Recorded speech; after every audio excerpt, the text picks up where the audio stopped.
исчезла в тебе наша семейная магическая сила.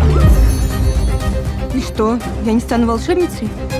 Знаешь, мы когда-то были людьми. Нужно заманить человека, выйти за него замуж. И... Но здравствуй, чудо-юдо. Помощь нужна моей дочке.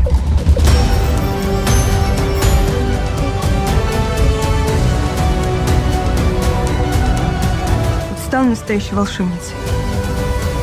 Никто мне не нужен будет.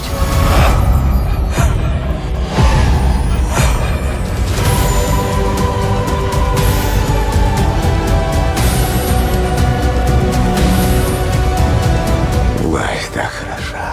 Что, понравилось быть человеком?